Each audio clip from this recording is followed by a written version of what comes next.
I'm sitting here today on the front porch of the Mary Ebell house. A number of years ago, I noticed a tree hit the roof, and I was concerned about the safety of the house. I then notified the Preservation League. The Preservation League sent two of their field reps here, Roberta Lane and Brent Legg, and they clarified that the house did qualify for state register status. They notified the New York State Parks. The New York State Parks then notified Brookhaven Town that this house had significant history embedded in it for generations, connecting the Black community here in Center Moriches. Thank you for joining us for our annual Town of Brookhaven Juneteenth celebration. My name is Valerie Cartright, and I am the Town Council Liaison to the Black History Commission. Now that you've learned some insightful information and have had an opportunity to see the historic Mary Bell House, we're going to take you inside so that we can learn a little bit more about the historic cooking of African American church suppers. Today we're going to be featuring some recipes dating back to 1848, fried chicken and some sweet potato pie that was a favorite of Mary Bell's. We will also be talking about traditional Juneteenth food that would have been eaten at that time. So let's get started. You got it. All right, so would you like to start with the chicken? This recipe comes from Dr. Alice Ross's cookbook for the celebration of Brookhaven's history of 350th anniversary. This is the only item that you'll see that will be modern because we're very careful to make sure that we're using traditional foods. Yes. So now this is the chicken that we will place in. It's important, Diane, to tell them what kind of oil we're frying this chicken in. So the oil that we're using today in the cast iron stove is lard.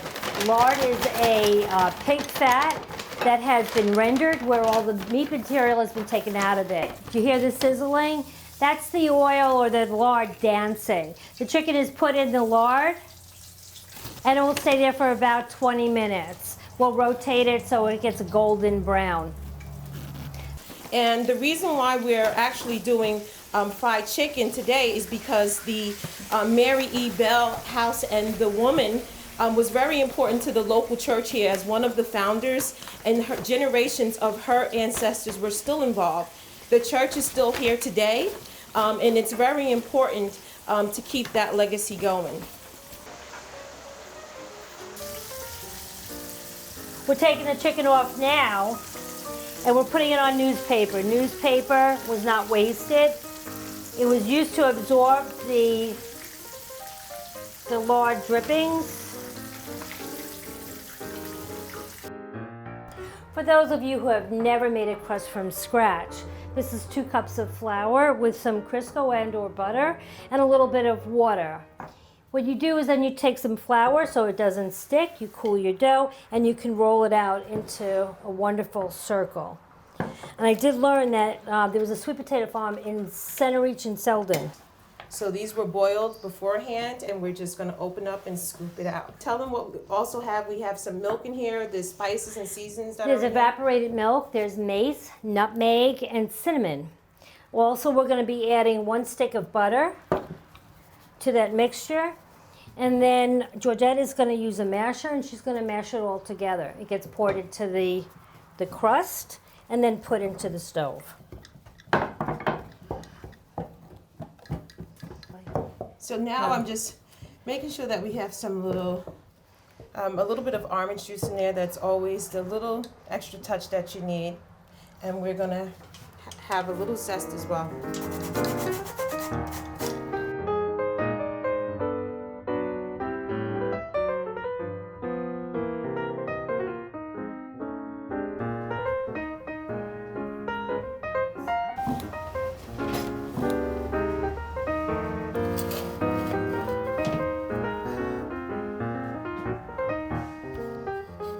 So here we have the sweet potato pie.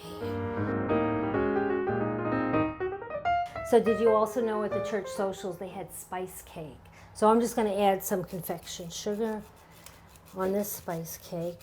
We have the sweet potato pie, and then you could tell us about the watermelon and strawberries. Well, that looks just like my grandmother's cakes. But always they would have fruit, and specifically for Juneteenth, it's always important to have something that is red. So there would definitely be watermelon and strawberries. Think about the time that you would have Juneteenth, which is June, so strawberries are something that would grow. And the color red represented the blood that was shed. So that's one of the things that they really focus on. So you have things like strawberry soda and also maybe watermelon thrown in the mix. So it would be like a strawberry soda pop with watermelon. So that's one of the things that was really popular during Juneteenth. Okay, so we now have completed a meal that would be typical for Juneteenth. So what you see here on this plate, we have greens, and in the greens, they have speckles of red again, which is the color that you would look for. Again, that talks about the red, which is the blood that was shed, but also the green, which stands for prosperity. And again, if you think about the original emancipation, which was January 1st, it was a tradition to bring in the new year with green so that you would have a prosperous year. Also, when you think about yams too, this is yams that we would have, which also symbolize health and wealth. And then again, you have okra, that also was something that was very popular. And you have red in there again, you have tomatoes and peppers. And then you have the red beans and rice. And because it was the summertime, you would have barbecue. Barbecue was a big thing. So you would have chicken. But in Texas, one of the things that would be very popular is the brisket. So you have a mixture of different things that you would have on your plate. But these were basically the staple items that you would have. And again, this is like would be your sauce. So this would be like pickled cucumbers, basically pickles. And this would be like a sauce that you would have or just eat regularly. So in here we have pickles, red onions, celery, a little bit of seasonings that would go in here. These are the items that when you do research on food history and you would look up church socials, these are the foods that you would see and incorporate into your meal. So we have them displayed here as the potatoes and the okra. These were all local items from this area. And I think it's important to say, like what me and Diane have researched, depending on which region. And you got to remember, the Great Migration really mixed it up. And not even before the Great Migration, the Atlantic slave trade also mixed up recipes. So we have a mixture of different recipes. People bring their own flavor to it, but it's always the same basic mixture. Right, and they adapted it to whatever that they had available to them in the local area. So if okra wasn't available, maybe string beans were the substitute, and then the red might be a tomato versus something else. But it was always represented. Yeah, and so that's the great thing about food. It's a celebration of your actually heritage, and then also maybe a celebration and acknowledgement of someone else's heritage. So, and what an honor to get somebody's recipe handed down. Now talk about that. Now that's one of the things that you have to, if you get someone's recipe, that's a big deal. It is. It's a big deal. People don't write recipes down anymore. You go online. But getting someone's recipe is an honor. It used to be a real honor to get someone's recipe, and there's a lot of secrets that they don't want to tell you. Are these recipes all from your mom? Family recipes. Family? Yeah, and basically, I think generations of African Americans and also people from African diaspora, because when you look across many of the recipes, a lot of these recipes trace directly back to Africa. Right, and people don't realize that in cooking, so many of our dishes are influenced, and they brought these traditions. If anybody's interested, grab Michael Twitty's cookbook. It's really an excellent cookbook. But even sayings that we use, like yum yum, is a term that came from Africa and that we now use even with our children. Yum yum, it's yummy, it's good. So even our verbiage with food comes from that time period. Yeah, and another good author to think about too is Andrew Milner. He's a soul food scholar. If you think about these things, it goes hand in hand. Not even just verbiage. You know, if you look at little children, they do things too, because a lot of enslaved African Americans and African women were the nannies. So they did not necessarily speak the language. So a lot of times when you see children go like this, that's the equivalent to yum yum. Oh, really? Yeah, I so didn't know you that. watch little children now, when they go like this, you'll Yum, see them. yum. That's basically yum yum, Right. give me some food. So you see these different traditions that was passed down from slavery, the enslaved women that were basically the nannies. Here also is something that you have, which is Johnny cake. Johnny cake was the bread of the day. This is something that you would see all the time. We have fried chicken, which is also something that was basically in the church. And again, when we think about the emancipation, it was January 1st. That is basically New Year's Day. But what happened before New Year's Day, we have a church celebration that is called Watch Night Service. And so the enslaved people knew that they were waiting for this emancipation. So the night before January 1st, they all would gather in their churches. And we know the AME Church, which is the African Methodist Episcopal Church, is basically the Church of Freedom. And so they would gather in the church, all of them, dressed in their best. And what they did overnight is that they prayed that they would be emancipated. So that has become a tradition in our church. And then the next day, when they were emancipated, they would march within their best clothes, a parade of their freedom. But it also became tradition in families where that's the day that you gather around your grandparents the whole day. They prayed for you, they talked to you. It was a day of calm and peace for many families. But in certain parts of the country, they didn't get the news about emancipation in 1863 like many others. And particularly places like Texas. They got the news in 1865. Ooh. So that's a very long time to learn that you really were free in 1863. And so that's why we celebrate Juneteenth. We call it Freedom Day. Some people call it Celebration Day, but celebration with the hyphen between the C-E-L.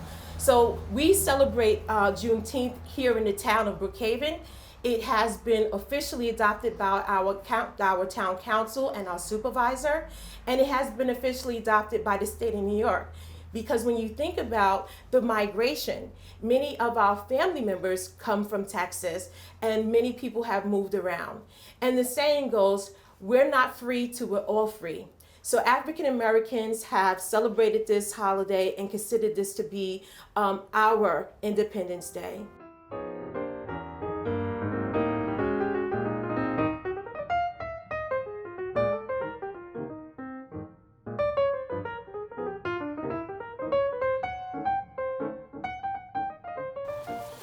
So Diane, tell them what they have here on the plate for dessert. They have a sweet potato pie. They have Yes. a spice cake that would be served at the church socials, and a strawberry. Good? Now this is a different kind of sweet. It's a different taste of. Oh, we'll tell you what that taste is. Tell them. Well, last year at the opening, I made sweet potato pie. It was Miss Bell's recipe, but Georgette tasted it and said that it was missing something, and it was the mace. And I put mace in it this year, so it was a little bit different. Oh, okay, it's good. It Yeah. has cinnamon, nutmeg, eggs, brown sugar, sweet potatoes, Butter. and butter. I know how to make it, I just don't. Yeah. And see, that mace is more specific to the time frame.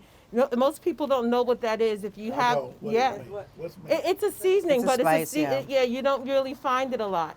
And so younger generation don't use it. So when I taste it, I says, oh man, it brings me back. So right on my recipe card that now is in my file, it says mace, Oh, because Georgette had me change it. it is delicious.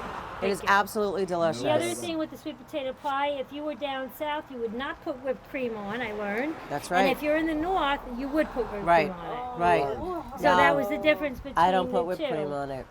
Right, because No. probably when you were growing up, nobody ever did it, No, and they it was, and you probably, your generations before came from the south. Right. Yeah, directly. I can't stop eating the sweet potato pie. I know. I need to move There's on. leftovers, so I keep going. I don't know. You do like I used to do. You go in reverse. You had a dessert Divert first. first, right? Exactly. that's a spice cake. It's really good. I like it. So Dr. Alice Ross, when she was doing the research for the 350th anniversary of the town of Brookhaven, in her cookbook, the spice cake was indicated for church socials Okay. for the black community. Good with tea. Pardon me? Good with tea. Yes, which we don't have any, sorry.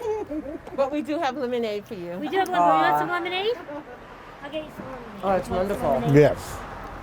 So, and just talking about these traditions, it just makes you think about just slowing down a little bit, you know? And that's what's really perfect about Juneteenth. This year, unfortunately, we can't have our gathering, but talking about these recipes bring you back to what it's really about. Exactly. Family, being together, talking about traditions, your background and your family, so that we don't forget. We always remember who we are, where we came from, and how much further we have to go. Absolutely. Exactly. Absolutely.